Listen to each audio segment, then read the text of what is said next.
Oh god. Oh god. One of my bots started talking to me. Good lord. Hello. Oh god. I don't have a thing for my camera to keep it like not moving. I need to get something else for my camera. It's not the vibe. It's holding on by sheer will, and the answer was no will today. Oh god. I will respond to that. Shut up. Oh god. Okay, it should be fine. If I fall asleep again, it's because my camera died. Duct tape. I know I need to get. I actually do need to tape it up. That's fine. It's fine. But I'm glad you were doing all right.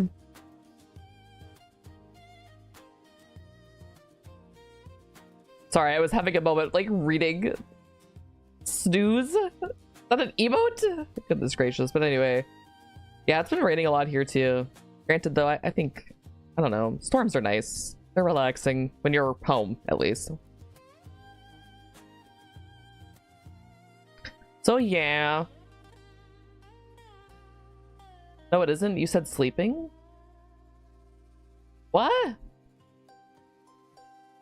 Oh, it's supposed to be raining all week. Well, I said it's been storming all weekend. Oh, you said if you fall asleep. Well, yeah, because that's my default, like, action, I guess, for the model. I have that turned on. So if my model falls asleep, it's because it has no tracking anymore. It's been raining since Saturday. It's going to continue all through the week. Womp, womp, womp. Good for the farmers, they say. Is that the typical when we talk about the weather? It's good for the crops. Hello, Inosuke. We are going to play Lover's Enigma. It is a... I think it's been out like on that itch program before, but it is now on Steam. It is a psychological horror game. There are a good handful of trigger warnings that I probably should find out what those are and read them out to y'all people. But we're going to see my PC implodes because we'll be playing a game. We'll be playing a Steam game, which I don't do very often. Hi, Calamity. How are you? Hello. What is today? Monday? How was your weekend? I napped for 4 hours yesterday. Very productive person. Tee hee hee. Hi there. How are you? Very, very productive being. I should not take naps on the weekend, but here I am. I didn't nap yesterday, which was the first. Well, are you okay? Are you dying? You might be dying. Hi, how are you? How is life? Yes, I mean, we're all dying in some way, shape, or form. Some just faster than others. But yeah. Oh, goodness. I'm excited to play a visual novel. I haven't played one in forever. What the fuck is this game? What is this game? Why do I have it? It's called How Fish is Made. What is this? What did this get in here? I don't know. There are some random ass games I have in my list of games. What the fuck is this shit? What are you? What are you? I play one every day. It's going good. Good to see you. It's good to see you. I hope you had a good weekend. Had a good week last week.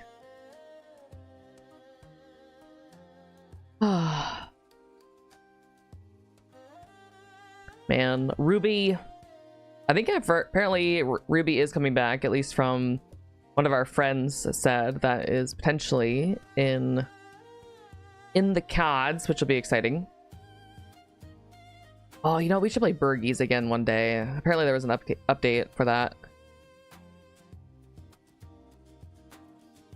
Oh, you play the visual novel every day? You mean your horse game? That doesn't fucking count, my guy. That does not count at all in any way. That is not. I play Lads every day. Granted, I didn't log into Lads last night. I needed a break from Fish. I've been playing Woowa, which I'm gonna hopefully do some more recording. Each one has multiple chapters. That doesn't count. That doesn't count.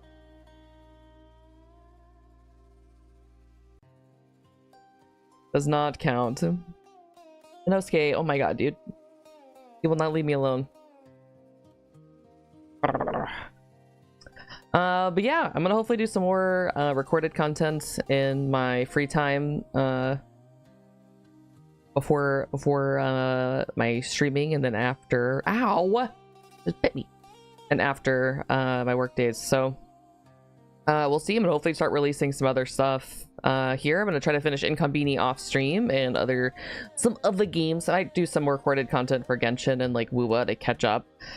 Same with Star Rail, just kind of get some things, and then we're gonna play Wuwa though on stream on Wednesday, and Friday is going to be I'm gonna play Arc Knights for the first time. I might play it off stream, I haven't decided yet, and record at least the intro.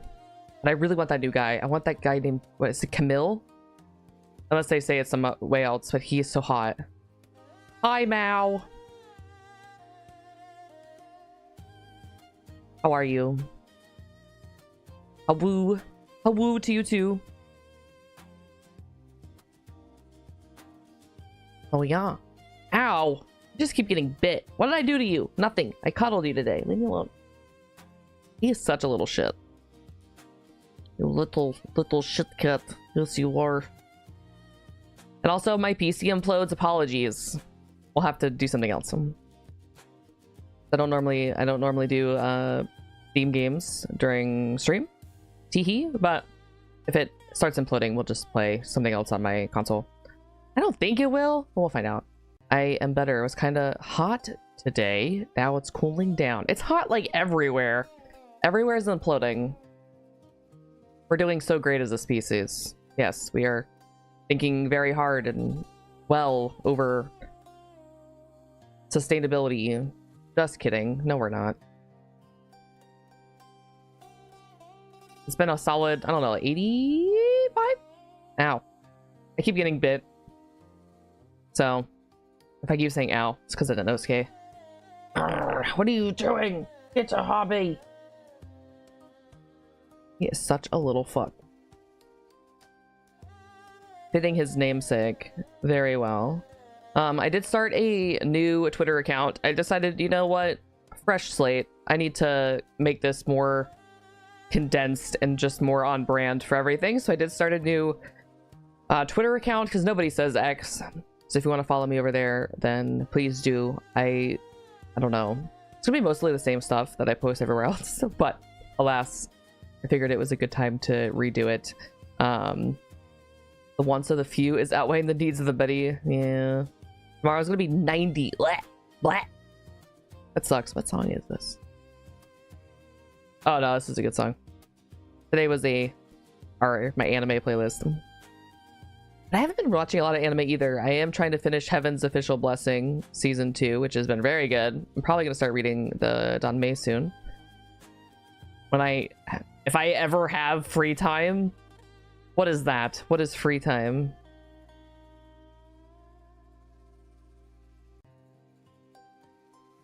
Haven't started Daemons yet? Haven't started what? I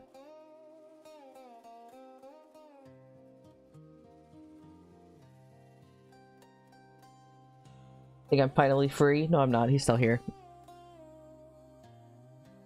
I just haven't really found any like recent anime that I really want to watch. Daemons of the Shadow Realm, the stack of books I bought. Oh, why not? You've had like 6 months.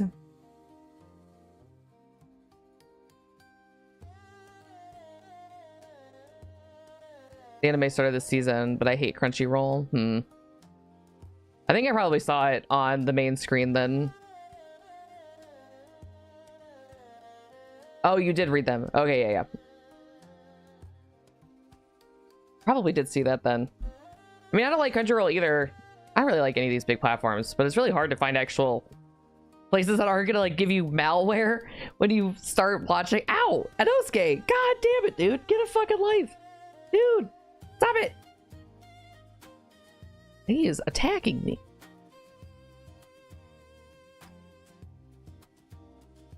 I don't know. I need to watch the one I was talking about the other stream. It's called Yasha. It is a Chinese donghua. Sup, bitch? Hi, boss. Boss, how are you? Good boy. Just as I told him, get out of here. Stop telling my cat to eat me.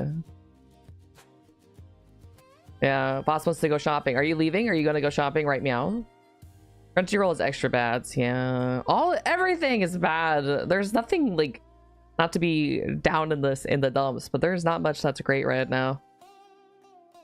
And Encoder is not happy. Encoder's fine. Why is my encoder not happy with me today? I feel like something had to have happened in an update or something on my PC because it is being weird. Maybe I'm just not. Maybe I'm hallucinating, but I think something happened. Boss wants to go thrifting. I blame Inosuke. Inosuke, don't touch the buttons.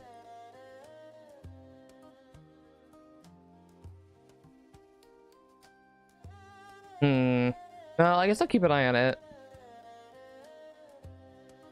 Do touch the buttons. No buttons! No buttons. We'll see. We shall see. Hopefully visual novel is fun. Fun! Trauma! Yay! We'll find out. And we'll see if my PC decides to die. It's a visual novel. How bad could it be? Bad for the PC. Trauma makes you funny. That's true. That's how you build character. It's not shouldn't be funny, but it's so true.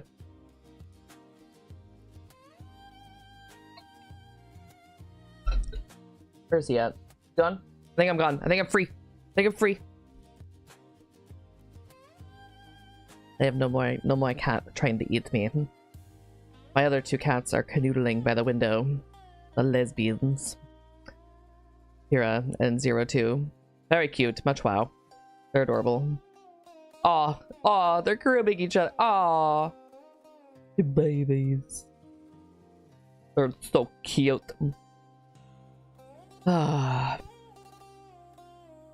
You don't have a cat, Mal. The one that you share in Discord is the one that you can't sit. Yes, the one that was blepping. Hold on, let me take a photo of the girls and put it in Discord. Oh, the sun. Some like random car. The chonker, she's so cute. I love that chonker.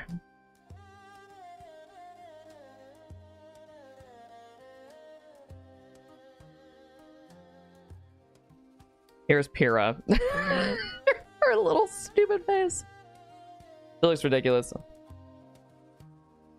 What else is new? What's new with life? The only other things I have to report for my own personal life is that I did some self-care this morning. I took a shower. I did a face mask.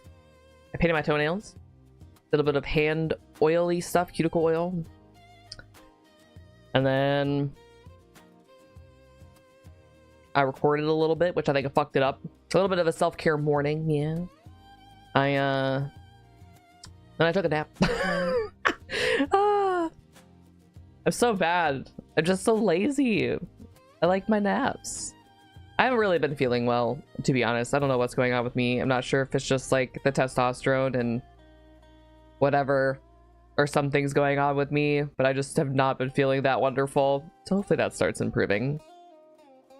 Taking all my vitamins. Take my multivitamin because I'm old. Sup, dude? Sup, Nebula? How are you? How was your weekend?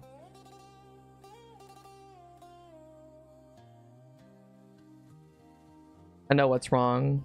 What's wrong? Missing your hubby? Nah. I like my alone time.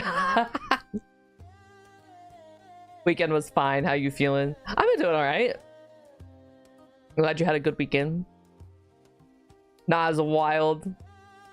I mean, I do think there is a certain part of your life where it's like, you know, it's not forever, right? So a little bit of independence is good to be able to function when you're by yourself. Better than being like, oh my god, I can't function and I'm so sad all the time. You know, I'd rather be like, oh yeah, it's gonna be fine. It's only a couple months, right? So it's not bad. My one coworker was like, I couldn't do that. Like, I'm so dependent. I could never be away like from like my girlfriend for a while. And I was like, yeah, but like it's good to be able to be like, oh, I'm gonna be fine. And like, I don't know, go out to lunch and everything. We will see when he is back and you are happy. We'll know. I don't know, Mal. I don't know. I'm a pretty stoic individual, regardless if boss is around or not. Also, hi, Daddy. Oh my god, you guys are ridiculous. You'll probably be sad to not be alone again. It's true, honestly, having the bed all to myself and my dogs and we can like stretch out is so nice. I have much more room for cuddles with the dog. Even though she still takes my pillows. But I will say that I think the kids really like having more bed space, and there's not Voss, who has like 5 blankets on top of him to fall asleep, and then he gets really warm and then kicks them all off. Not cuddling with your man. Nah, the dog. Exactly. I'm not a cuddler, man. I'm really not. I'm like smooching on my dog all the time, like I love my dog, and then when it comes to people, I'm like, no. I love my doggy. Love the dog. I don't get me wrong, I love Voss too, but I'm just not like that with people. I don't know. Showing affection to animals is so much easier for me. Ow, what did I do?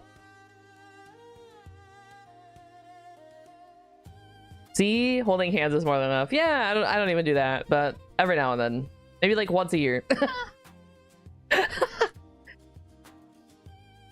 And that's fine. I know that Voss knows you love him. I mean, I would rather my partner show love towards our animals than show affection towards me. Animals are way more important. It's fine. Because if the guy didn't like my dogs or like my cats, then big ol' red flag. Nay, not a good person. You must smooch my dog. And her big ol' head. Because she's adorable.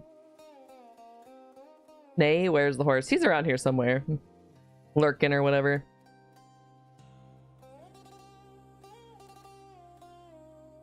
Hard playing his Uma game. His cat hated me though, I'm not gonna lie. That's why he painted my dogs today. I painted those for my own self-love. The boss will love them. No, I don't think I've ever I would not expect Voss to ever. He is not a foot person. Apparently there's a foot toy now. Voss kiss the dogs. Not those dogs. Not those dogs. Not those dogs. Just the real dogs. Not by toesies. You're so weird, Mal. People do say their feet are like their toes are dogs, don't they? Oh god. The dogs, not the dog. Yeah, exactly. Exactly. Don't listen to Mao. Mao's a fucking liar. That's Mao for you. Yeah. I miss Mao. Oh man. This place derails so fast. I love my son. Wait, didn't you call him daddy earlier? This does not make any sense. Fake. He gets cheese when I meet him the first time, I swear. He calls me daddy. Oh, okay, sorry. I thought he called... Oh, he did say it. It was Mao that said it. Okay, apologies. I misread the chat. Yes, okay. Y'all are so weird. I usually have the ability to steal dogs' affection from owners. Actually, that's not true. My dog loves other people. Not as if I would say daddy to him. Hell no. You can't steal my dog long term. You can get her affections for a shorter period of time, and then she's like, just kidding, that's my parent again. But she likes new people. Like, fuck him up. Hit him.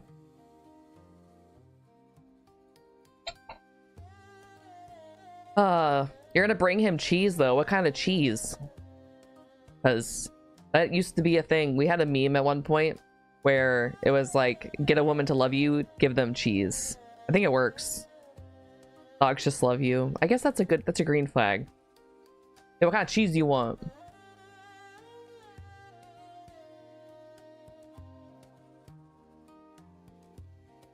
A Gouda. That's a good cheese. He's my mod, that's his payment. You get like a monthly payment of Gouda. That's great.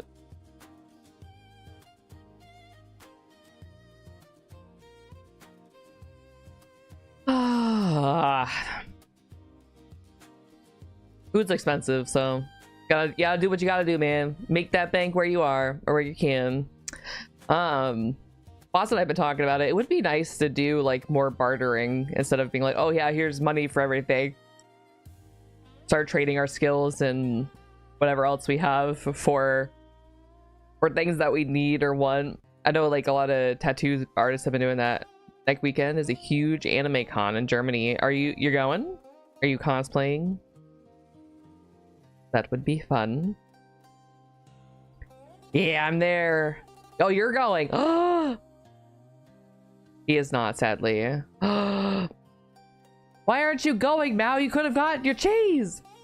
I see you like 𝗏𝗏𝗧. What a beautiful avatar. Thank you, Shin. Welcome, welcome. I do love 𝗏𝗏𝗧. It's the best. Not me. I don't do well in crowds. Honestly, valid. It smells a lot. There's a lot of people barking. I tried to get him to go. That's fair. The cheese tax. Yes, no more payment and money. You just get cheese. And then if it's just like a small amount, you just sprinkle some like shredded cheese in their hand. Yeah, no, I get you. I don't like going to big old crowded places either. I've been to like one con in my life and said, maybe not again. I need more books, but I'm poor as hell. Honestly, valid. You might be able to get like your library to have them, or you might be able to get them. There's like virtual library apps that you can do too, where you do have to like have a library card somewhere, but you can request access on your phone for it and then read the virtual version. At least that's a thing in the States. I don't know where you are. I don't like it that much either, but I still like it there. I don't know why, but it's because you're probably around other people that like the similar things to you. Got better with medications though. Maybe next year. Hell yeah. Are you dressing up, Nebs? Stop. The song instantly makes me cry. Yeah. Trauma. Dude, honestly, I love holding the book in my hands. Honestly, also valid. If you are in the States, I do recommend the website called Thrift Books. They also will sell like used copies if they get any. This is not good trauma. So Thrift Books is great. Not sponsored, obviously, but I do love them. You can get your books a lot cheaper than you would if you were going to like your local place. Thrift Books and probably like half price books would have cheaper ones, but like if I search like Grandmaster, they have it.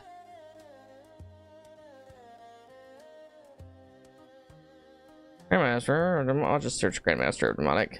And queer news, the frontman of my favorite metalcore band came out as gay. Hell yeah.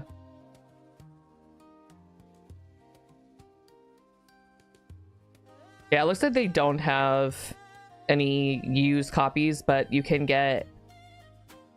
Oh, thank you. Thank you for the follow. Why did the sounds not go off? Oy vey.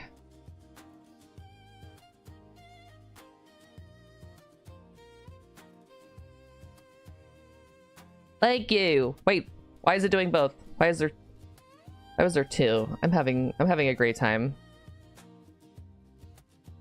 Thank you, thank you. Events. Oh, I know why. Trying to figure things out. Thank you, thank you. But yeah, let me know if you ever want to book recommendations. Grandmaster is phenomenal if you have not read that one. No, I was trying something else since I do like the multi-streaming stuff, and so I had some kind of overlap to see if something would work. But which metalcore band are you talking about, Mao? One of the cosplay like last year. It literally looked like you, aka cosplay Wei Wuxian. Yeah, that's not his this year. Damn it, that's so cool. I don't know why 2 times was too much for the bot. It's because I had it turned on in 2 different spots. Beartooth, what? My wish list of books just keeps growing. It's not great. You should go as your model. It'd be like doxing. Maybe next year. Do it. A woo at Wolf's Busting. Hello, Oracle. How are you? Hello, hello. Thank you for the blessing. Yes, thank you so much, Shin, for following. Thank you, thank you, thank you. We're relatively chill here for the most part. Until Mao shows up.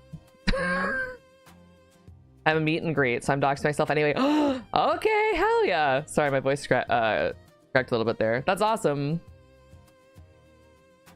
Trying to sleep and read Bloodborne comics. Nice. But you should be sleeping though. Until Mao shows up as well. Are you doing like one of the virtual meet and greets? Or are you actually like in person doing the meet and greet? Because that's really cool. But so true. Yeah. Yeah. Mao's something else. But I'm already here, which is why it's crazy. We're typically calm and then you show up. We're a rather very nice and cozy environment. I did watch Grandmaster of Demonic Cultivation and Heaven's Special Blessing, but I'm reading it at the moment. The books are honestly very long too, and I'm a slow reader. They are. There's a lot of information in them. Grandmaster's great. I've read that one. I watched some of the Untamed. Heavens, I am watching it and I haven't read it yet. Wei Wuxian is great though. If you had to choose, which one do you like more? I'm there for yourself. Like as you're going as yourself, very happy I'm doing it with other two friends. Hell yeah. I'm only here to annoy Kiira. The rest is hey, hold on. Doggy.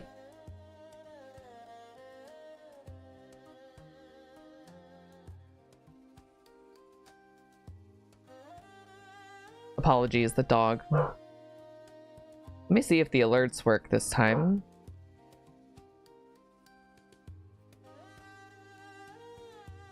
That'll be super cool. I hope you have a great time at your meet and greet. That is so cool. Oh, Beartooth is the man that you like. I see. Sometimes if there's too much of a delay, I can't keep up. So true. I love the details in the books and how they describe the moment. Yeah. There's definitely like way more, like between the Untamed to the actual books, there's so much more information involved. Safe for now, since you're in chat. Cute doggo until she barks all the time. She thinks she's, I don't know what she thinks she is, like a chihuahua. She's insane. She thinks everything and everyone is a criminal and has to bark at it.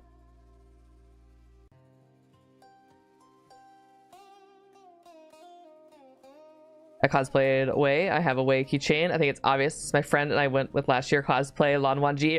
Hell yeah. She keeps me safe. I don't know. She's afraid of everything. I don't think she'll do shit. My other one will. Elle will do something. Nah, they have a fun dynamic. They really do. They are cute. I do recommend Remnants of Filth for my Danmei lovers. It is so fucking good. When I'm live, he hates on me. Don't worry. We're in the same boat. Hell yeah. At least it's, yeah, it's fair then. I'm not giving Mao mod abilities though. Little shit. Probably do something bad. A curse on both of you. Oh my god. Crazy. Crazy.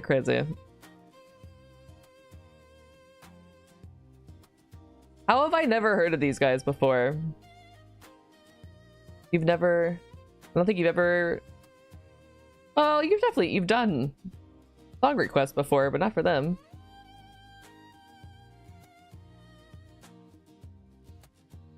Nah, he's a wonderful mod, I have to say. I trust him. Alright! Okay!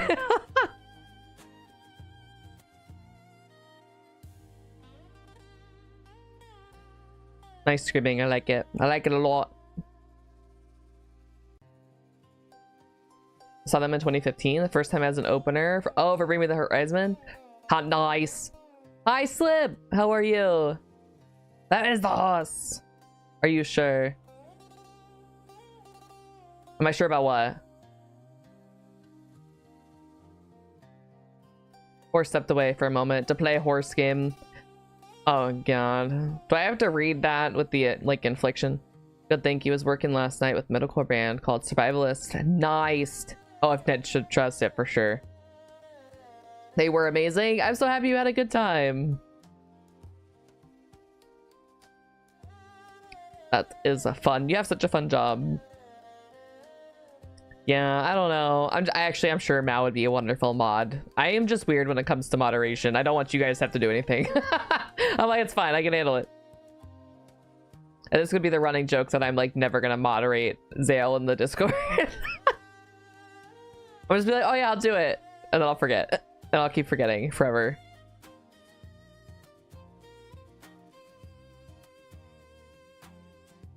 You're also a very wonderful VIPP. Perfect. Yes, that's exactly what we want to call it. That is exactly what that is. Let me take that away really quick.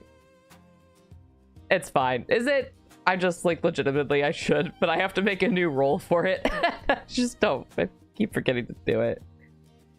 VIPP. Yes. VIPepe? Pepe from what's that show? Sesame Street? My back hurts the whole time. I'm afraid I will not manage getting older. Time to put you out of your misery. Pepe, I am a king. You're a free boss. The King Piran. VIPP. I hate you guys very much. Very much, I do. Thank you. Alright, let me go get my shoddy gun. Just take you out to pasture, Shin. Womp womp womp. Pepe Le Pew.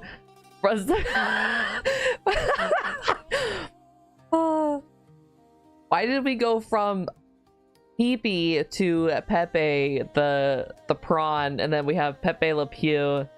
This is the new. Is this the new VTuber group we never knew existed? A prawn, a skunk. What else do we want? You love to hate us. That's true. I love to hate. Who says that line? Hate, hate, hate. Is that the Grinch? That's me. Skunk VTuber, let's go. I know of one. I think she's also a emote artist. Nebs is halfway there. We went from EP to PP to Pepe to Le Pew. I don't say EP. That is not in my vocabulary. That is not in my language. I would watch. Ah! No, I'm not saying that. I was gonna ban you. What? Where are you gonna go, Voss? Are you gonna go to that? Actually, Voss, it is Memorial Day. A lot of places. Okay, sorry. Happy peepee. I don't use my oops.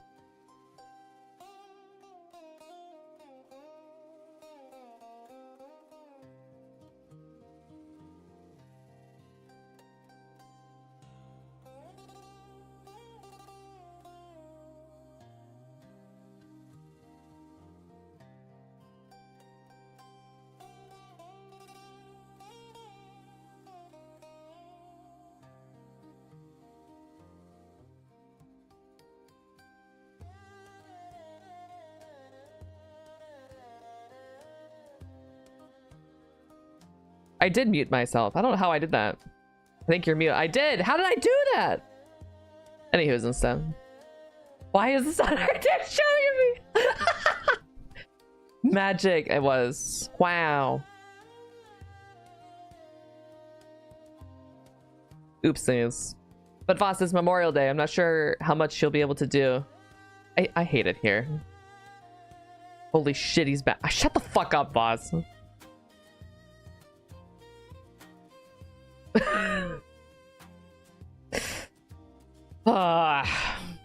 Hate my life.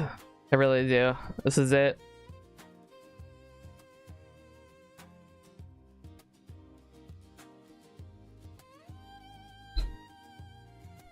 I still want to go shopping. It's called retail therapy. Speaking of retail therapy, I need to buy new earplugs today. But you have dogs, how can you hate life? That's true. How I can get the real therapy, your tattoo. How late is it in my country? It is only a whopping 5:39. Do you have any tattoos, Nebula? I'd find that surprising. But no, it's Memorial Day, so I don't know how many places are going to be open. You do have one. Because he also has me. And Voss and the horse. Nebs is completely covered. Oh, hell yeah. That would be the goal. I would love to be covered. In skin, yeah. A big one. You want more? One big tattoo. How would you do that? How would you even do that? One big old tattoo. What could it be? You're working on getting covered. It's almost midnight and you don't want to sleep. You probably should sleep though. Why is my mouth not moving very well? Blah blah blah blah blah blah blah. If you need to sleep, then you should sleep. Only on your right underarm. I see, I see. What is it of?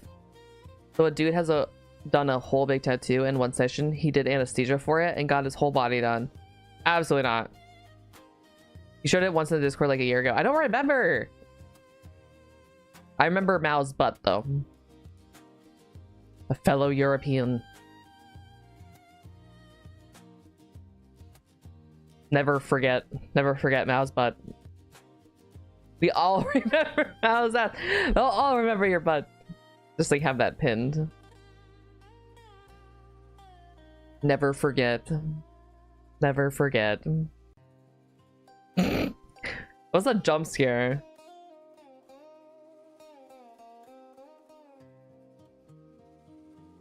I can't imagine though. How did they get someone to do anesthesia for that tattoo session? Granted though, it'd be kind of cool to be like, have like a skeleton tattoo, like for your actual skeleton. That'd be kind of neat. No? Would that not be? Also in your what now?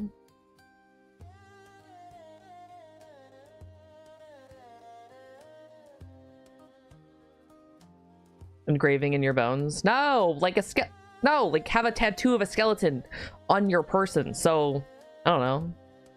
That might be kind of neat. That's also kind of boring, but also kind of cool at the same time.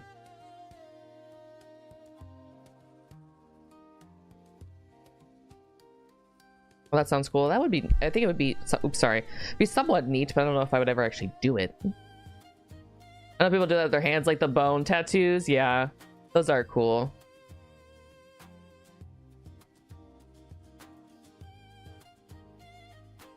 I think my next big tattoo idea I want to do my neck. Kind of love the bones on the hands. It's cool. I just think hand tattoos are neat in general.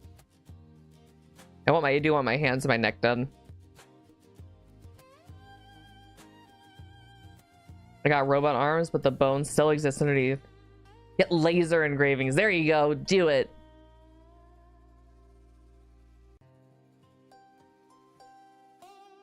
Oh, we're in an ad. Let's see if my PC blows up. My best friend has their cats on their hands. Ah, my coworker has her cats tattooed on her arm.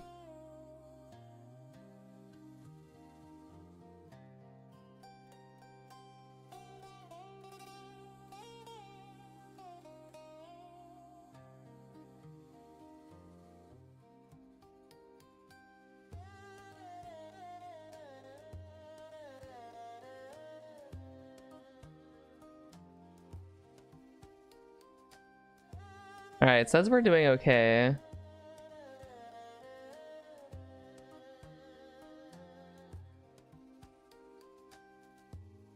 I can hear the game, so that's Gucci news.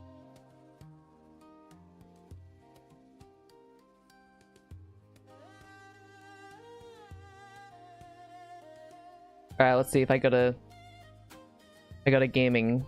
Does it work? Sweet.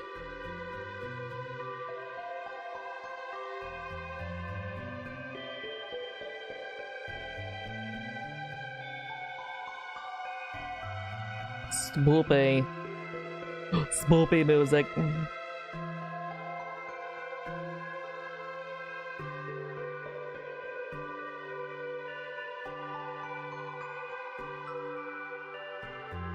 Send the tattoo and art. Okay, cool.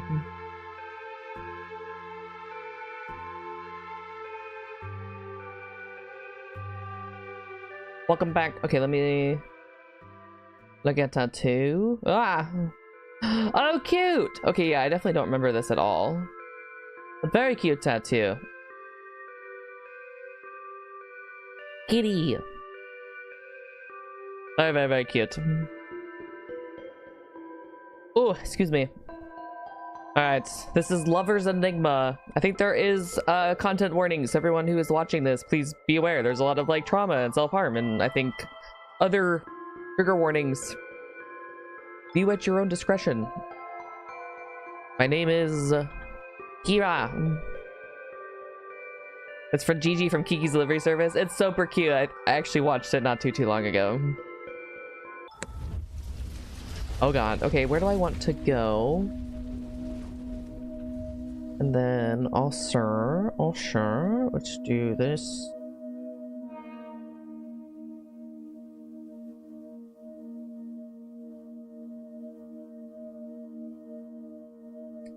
Where do I want to go? Little loop.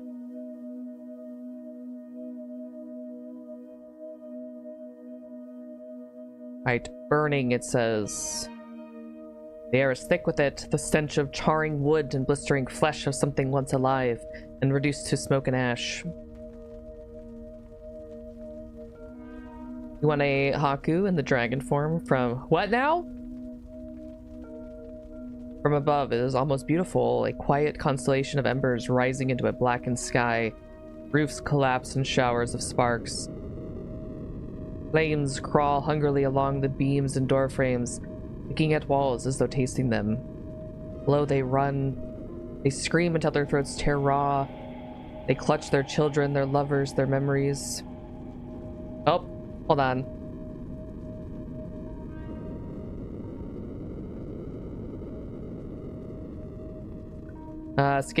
Sorry, my encoder's sometimes having an issue, but we'll see. Skin splits, breath fails, hope shrivels beneath the roar of the fire. They do not know why this is happening. They do not know who watches, but you do. You gaze beyond the smoke, beyond the heat, untouched by it. You feel none of their pain. You hear every cry. They are suffering so much. You could reach down, you could help them, or you could watch. After all, suffering makes the story move. I want to help them.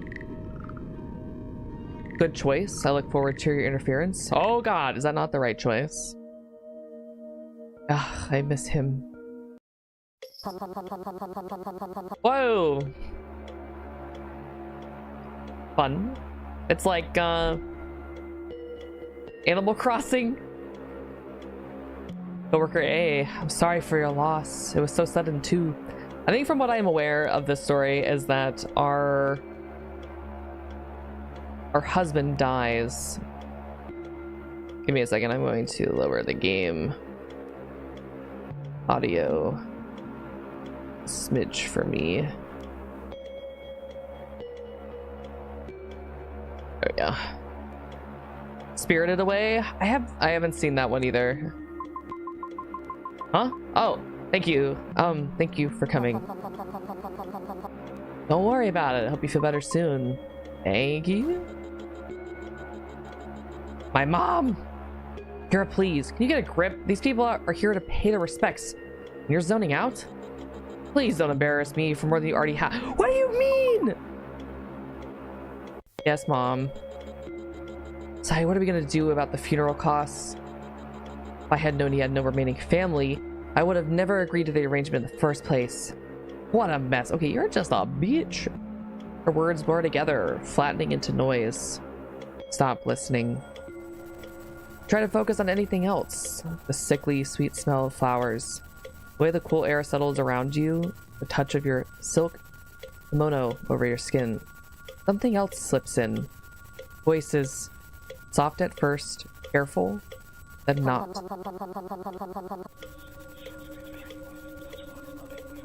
The streets are extended gutters, and the gutters are full of blood, and when the drains finally scab over, all the vermin will drown. The accumulated filth of all their sex and murder will foam up from their waists, and all the filth— oh, it says filtered for me. And politicians will look up and shout, "Save us!" And I look down and whisper, no. Wow. Wow, that's definitely, is that a song quote? That's definitely, or is that just from Watchmen? Goodness gracious, I haven't seen Watchmen in like a long ass time. So apologies if that is from that. It's probably been like 10 years for me. That is from Watchmen.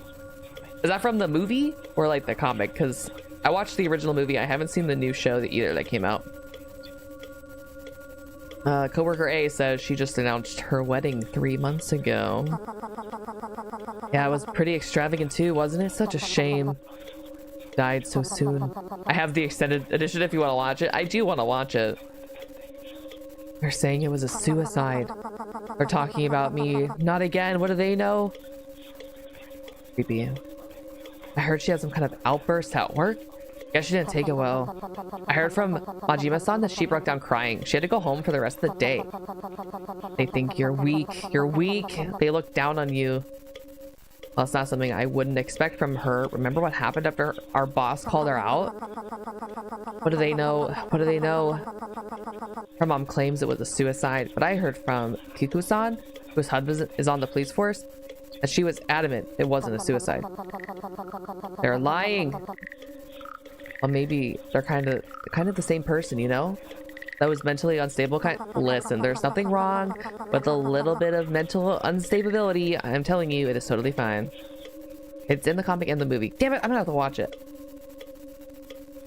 They're blaming you. This is your fault. It's your fault. Ugh, the intrusive internal thoughts, man. What do you think? She rubbed off on him? I mean, she doesn't look that easy to handle. What the fuck?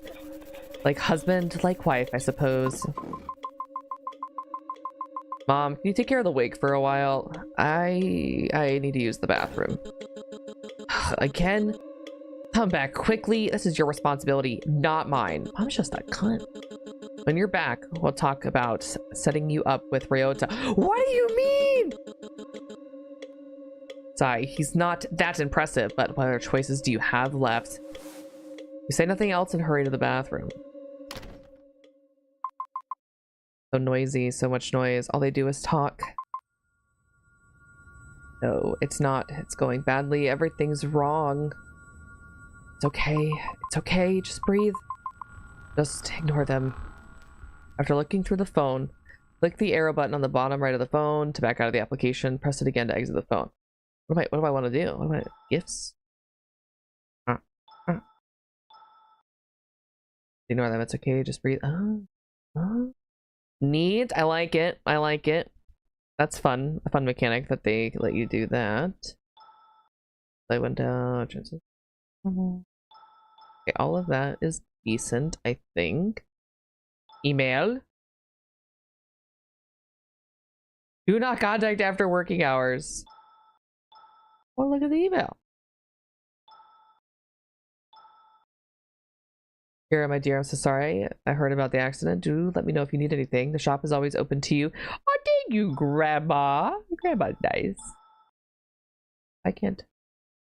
Blessed every day. Okay, what does Mom say?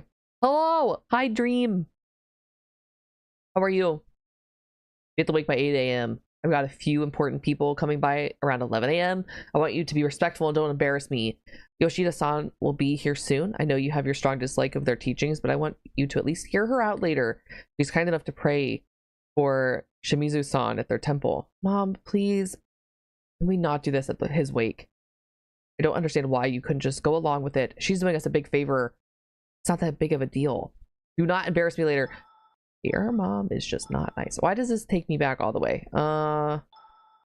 Yoko. Heard about the accident from Ryota. Ryota? I'm so sorry. I hope you're holding up even just a little. Ryota and I were here for you always. You didn't hesitate to stand by us when things with our parents fell apart. So please don't feel like you have to go through this alone. If you need anything at all, even if you don't know what that is yet, just tell us, okay? Thank you, Yoko.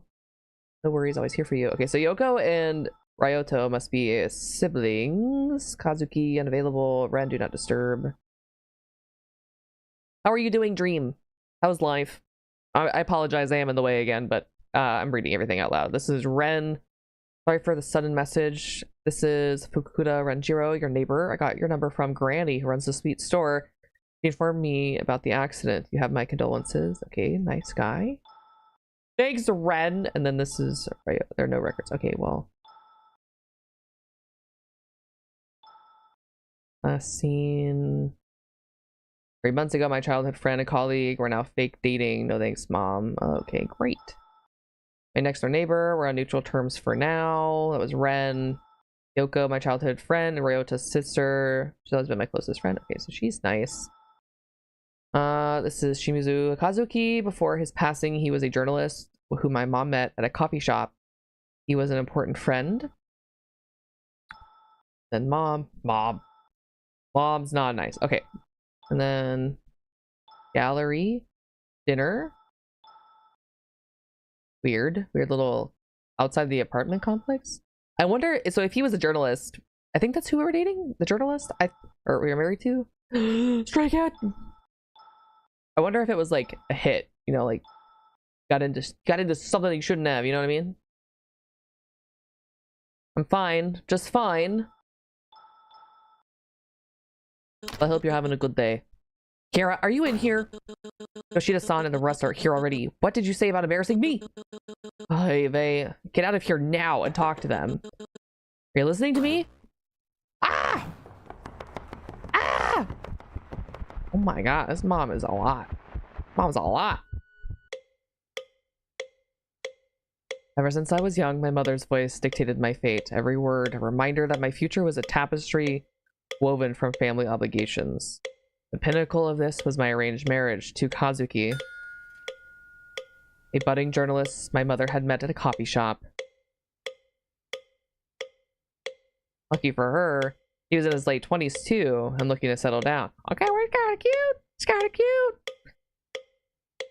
Reluctance gnawed at me, but I accepted, more to quiet my mother's persistence than out of any real desire. Hi, Mimic. Right? Oh, sorry. That's not your name, is it? Me cursor? I'm so sorry. Hello. Kind of looked out. I know, alright? Hi, Minnie. How are you? Reluctance not at me, but I accepted, more to quiet my mother's persistence than out of any real desire. It looks kind of fruity, though. We like that. Love for Kazuki never blossomed, yet his friendship became a comforting presence. His kindness a balm for my uncertain heart. Doing okay? How are... Ah! I'm doing okay. I hope you enjoy a spooky game, kind of. And Dream, I hope your day gets better. Then just weeks after our wedding, he died. Suicide, they said. I think it's a hit. But something about the way he died, the timing felt wrong. Terribly wrong. What can I do? I'm an actor in a play, stuck in a role I never chose. Every move and word feels scripted by someone else. No matter how hard I try, I can't escape the part I'm supposed to play. It's been 40 minutes. All you hear is the relentless sound of your mother's voice. Mom, I really don't think I'm ready for this. I hate this. Nonsense, dear. You're not getting any younger. And it's high time you moved on. Besides, Ryota seems like a nice young man, and he's been asking about you. I know, but I still feel like something's missing. Like I haven't properly said goodbye. Oh, sweetheart.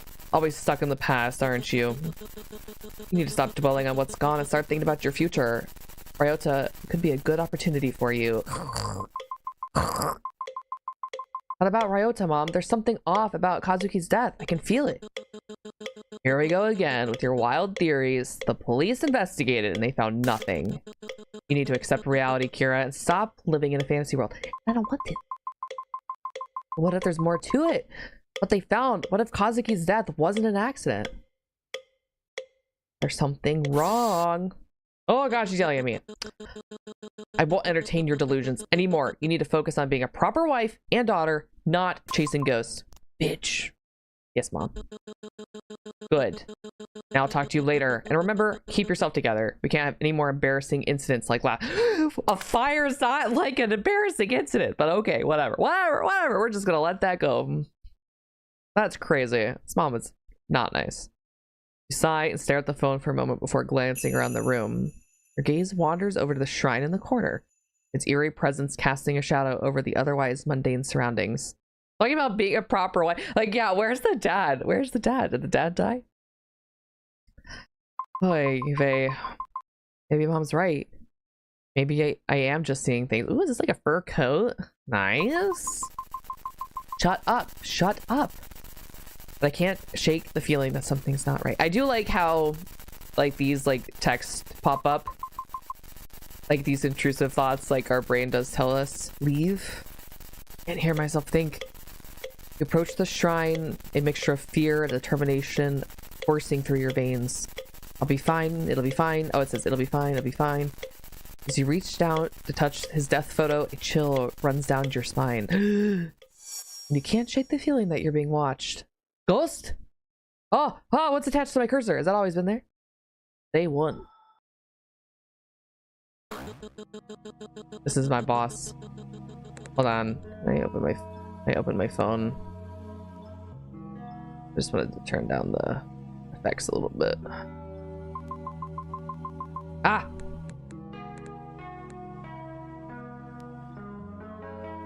Apologies, hold on. What? Seriously, again? What do you mean we have to change this section? Stop wasting time and just get done with it already. But sir, our previous report stated that. Previous report? You mean the one that you messed up too? Didn't you? How about we try not to repeat that today? People like you should really get your act together. You're just... Oh my god, where's my, like, flip-off, like, handwritten you? People are assholes. You want to speak up and tell them that this report will end up same as the one before. Full of mistakes and delayed, all because he won't see past his ego. Anything else you would like to add? No? Good. I want that report in by the end of your shift. Don't clock out till you do. Maybe you should have accepted the demotion if you can't take this level of work. Swallow your pride, remembering how close you came to losing your position after your breakdown. You're fortunate to not have lost your job. You're starting to believe it might have been a better outcome. You don't say anything, you just silently bite your tongue and shake your head. I can do it. Then hurry and finish up the report already. Don't make things any harder for me, or for you. Eventually he leaves, smug and confident, as if he's at the top of the world for exerting his power and bullying those who earn less than the average income. Mood. You exhale, returning to your work, your fingers sliding across the keys of your keyboard. I was gonna say, can I check my messages anyway? But here we are. I got an email from my mom. I don't know if I've ever really emailed my mother. Should on his desk to assert dominance, right? Maybe we should. Yoshida-san recommended one of the spiritualists from their group. He'll be contacting you soon. Listen to what he says. And again, don't embarrass yourself. I forgot that. Don't send Ryota home early again. Make sure you go home with him. I'm doing this for your own good. Mother? Not again. This is the third person she's sent. From Haruki. Hello, greetings. My name is 𝗤𝗢𝗡 Haruki, but please just call me Haruki. Kawaii. Wow. Your mother has provided me with your phone number in order to contact you with regards to our spiritual relationship issues. Oh, my spiritual relationship issue. Okay, perfect. Are you free today for a quick chat? I promise I won't tell you anything. Looking forward to getting to know you. A calling card appears beneath the message.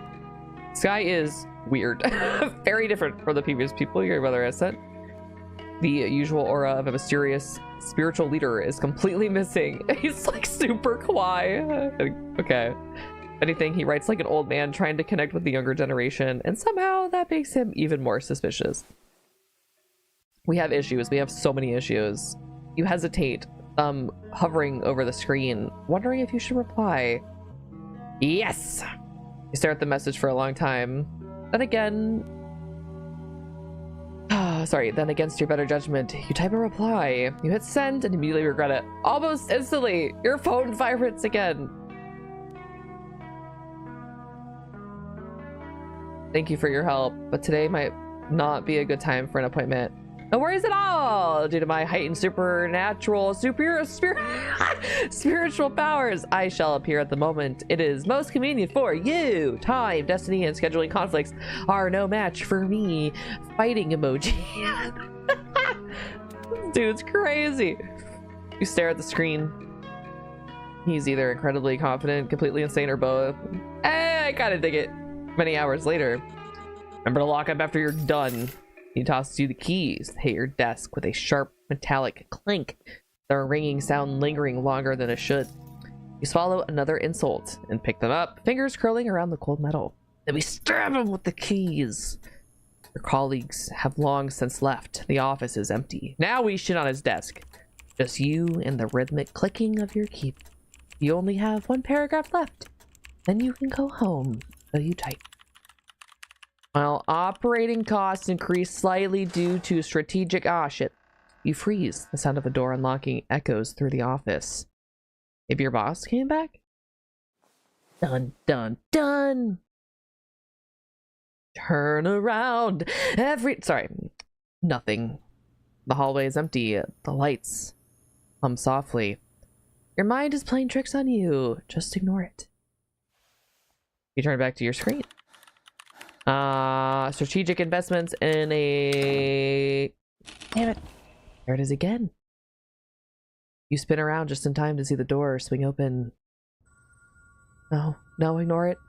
You just need to finish this paragraph and then you're done. I will shit on the desk, but I will not pee in the chair. Listen, if this dude's a douche, I will bend my my life philosophies, okay? That's it, that's all, right? Your mind playing tricks on you? Did you take your medication? It's supposed to numb everything. Just need to finish this paragraph and you're done. That's it. That's all. You force your fingers to keep moving. Where is Mulder and Scully when you need them? This concludes that the timeline for the next quarter of the year. You feel something on the top of my head. You don't look up, don't look up, don't start real. Sounds wet. Help me. Not again. No! Maybe we're schizophrenic. Leave me alone. Suki, help. Oh, hey, he's kind of cute. Maybe be in someone else's chair. Sorry, did I startle you? Ryota, what are you doing here? I thought you left. I did, but I said I'd be back. He lifts a plastic bag, looking a little sheepish. I went to get you dinner, but all the stores were closed, so... He pulls out a single onigiri, slightly squashed, but still retaining its triangle shape. Oh. This was the only thing I could find. Sorry. I didn't mean to scare you. What was on my head? I should have texted first. Yeah, he steps closer and places the onigiri in your palm. Wow. The onigiri is sad, almost pathetic. Just like me. Clearly bought from the last remaining convenience store shelf, but somehow its oven-heated warmth heals you. You appreciate Ryota's efforts nonetheless. Didn't even realize how hungry you were. Ryota lingers by the door, hands folded around the plastic bag like he doesn't know what to do with them. Was everything alright in there? Yeah, I was just heading out anyway. I see. Are you coping okay? And why did the cute one have to die? I'm seriously like, why did the cute fruity one have to die? This is not fair. I'm fine. You don't need to worry about me. Your tone comes out oh, maybe I read that wrong. I'm fine. You don't need to worry about me. Okay, sorry. Your tone comes out sharper than you intended, edged with irritation. Maybe it's selfish for you to think this way, but there's only so many unintentional looks of pity or superiority that you can take in a month. I didn't mean to overstep. He lowers his gaze, clearly chastened, fingers curling into the plastic bag. I just wanted to make sure. No, I'm sorry. I didn't mean to get defensive. There's an awkward silence. Then he clears his throat, the tension in his shoulders easing a little. Shit, you did it again. He pushed away someone who cared about you. I know. I can do this. You don't need to worry about me, Ryota. Thank you. Is this the right thing to say? You don't need to keep thinking about it. Deep down, you already know the answer. Well, how about I walk you home? Not because your mom insisted every time, but I just want to. You're my friend. We used to walk home together all the time, didn't we? Back in high school? I thought it might be nice to do that again. You hesitate, guilt tugging at you for how snappy you were earlier. After a moment, you nod. All right. You're right. It'll be nice. You lock up the office, the metal shutters clattering down as the lights flicker off one by one. It would be really weird to be like in your building, like alone, like at night. I don't like that. City outside feels quieter than usual. The two of you walk side by side to the station, footsteps sinking without either of you noticing. Eventually, you board the train, sitting next to each other in an almost slightly uncomfortable silence. You stare out the window, watching the dark blur pass, trying to think of what to say. But before you can gather the courage, 𝗪𝗧𝗧 speaks first. You know, about the whole fake dating thing, I figured you'd still have some reservations about it. But I thought, if I agreed, maybe it'd take some pressure off you. Your mom was really insistent, and it looked like just agreeing to the whole thing would make things easier for the both of us. I know, and I do appreciate you doing all this. Get her off my back. It's just, I feel like you just went with it because it was easier than standing up to my mom. Honestly, big mood if he's not gonna stand up. Thank you for the lurk, Zinc. Thank you, thank you. The hum of the train fills the space between you. Shit, you said something unintentionally rude again. Okay, but though, listen, like, I would not want to be with a man, person, whatever, that wouldn't, like, stick up for himself either.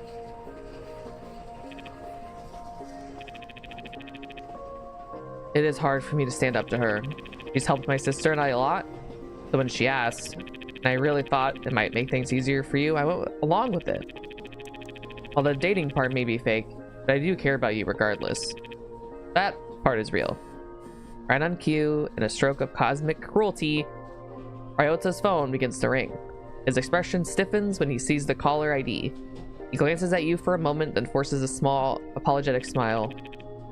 Sorry, it's your mom. I don't know. This is so Kiira. The fake dating? The fake dating? The ghost? The conspiracy? He steps a little aside, posture straightening as he answers. Yes, ma'am. She's here with me right now. Yes, I'm taking her home. Yes, I understand. He nods faintly, even though she can't see him.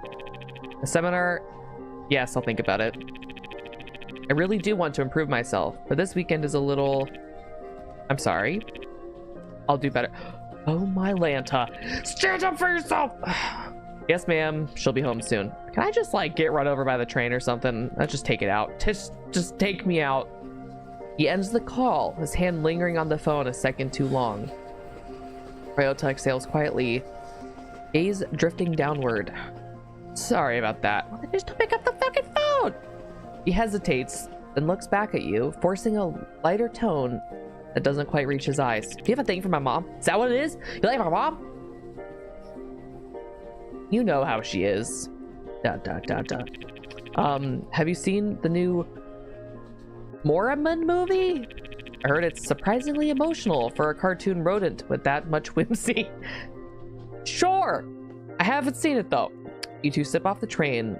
𝗪𝗧𝗧 spend the last 10 minutes talking about the new 𝗪𝗦𝗦𝗛𝗡 movie. You didn't think he was still such a big fan like he was in high school? But it seems he still has room in his heart for that strange rodent creature you always thought looked a little off. Unintentionally being rude? What? Maybe it is intentional, Mal. Maybe it is. 𝗪𝗧𝗧 blinks, suddenly realizing how long he's been talking. Sorry, I rambled again. He looks away, a faint flush creeping up his ears. He is cute, but not as cute as our deceased husband. It's fine. It reminds me of how you used to talk back in high school. Then next time I'll listen to you ramble about anything you like. He gives you bad vibes, you don't like him? I want to know more about our dead husband. General, gotta keep my... Kill him! Gotta keep my sanity high. Pharmacy, get my medication. Temple, get incense for Kazuki. Leave incense for Kazuki. Bathroom, do my daily routine. Okay. Alright, I still need to run a few errands. I don't want to drag you around town for all the boring stuff. It's okay, I don't mind. This late at night! I don't really have anything better to do anyway. I don't want you to feel obligated to come. You already walked me home. I don't mind. And I like walking with you. Are you flirting with me? Ooh, hair flip. Even if it's just more— Ow! Inosuke! Even if it's just boring errands. And besides, if your mom calls, it'll probably be easier to explain why you're out so late if I'm there too. I suppose. And if you insist. Well then, where should we head off first? The bathroom. Just kidding, we're gonna go to the pharmacy. Oh, where? Oh, there's like a map. Ooh. Ooh. Okay, so this says it's 10 o'clock at night. No, sorry. 8 o'clock at night. Temple. It said the pharmacy. The pharmacy smells like antiseptic and stale candy. The best. Fluorescent lights hum overhead, too bright for this late at night. Ryota lingers near the entrance, pretending to examine a rack of cough drops while you walk up to the counter. Then you can see how psycho I am. Next. Hi, may I get a refill for XXXX? It's under Kiira. In Germany, it's illegal to go to a graveyard after sunset. Is it just like disrespectful at that point, maybe? She types for a moment, then pauses. Her expression shifts to something more than just standard customer service irritation. What do you mean? What did I do? I'm just mentally unstable. Ugh, it's you again. Your mother was in here earlier. She demanded that we only authorize any medication changes through her. She insisted we block you from picking up your own prescriptions. This is a licensed pharmacy, not a family dispute hotline. We don't take any custody orders from parents over adult customers, and frankly, if she keeps harassing my staff, I'm going to escalate this. We can't have people threatening clerks because they don't like how medicine works. Try to calm her down and convince her to release the refill.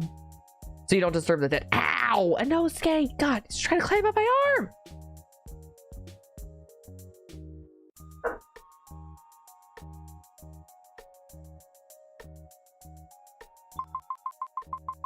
I'm sorry about that. Hold on.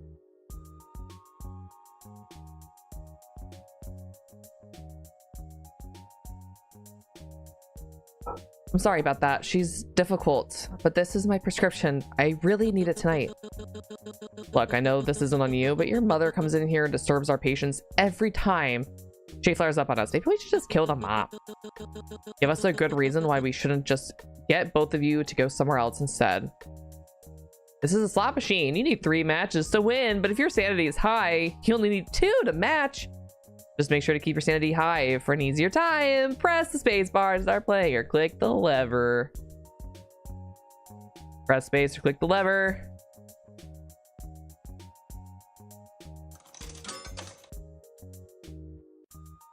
Oh, I have to do it again. Oh, okay. Fuck.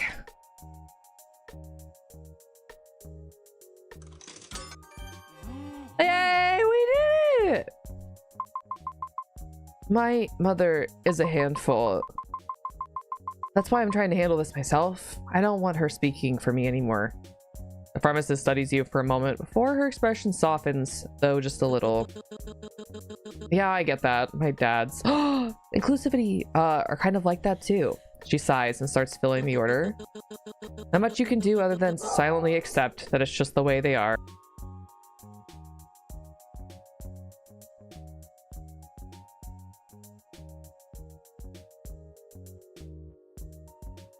Hold on.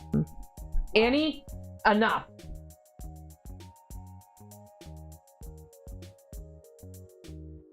Sorry if I was actually on the microphone. My goofing dog ruins my streams all the fucking time. She's crazy. Just barking out the window from the bed because that's her favorite hobby. She hands you the refill, this time gently. Aw, she's nice to me now. My little dog's still not listening to me. She didn't come. Oh, yeah. Take care of yourself and tell her that this is a pharmacy and not her personal command center. Hear that, Annie? This is a pharmacy. She's still not listening to me. Annie, come here.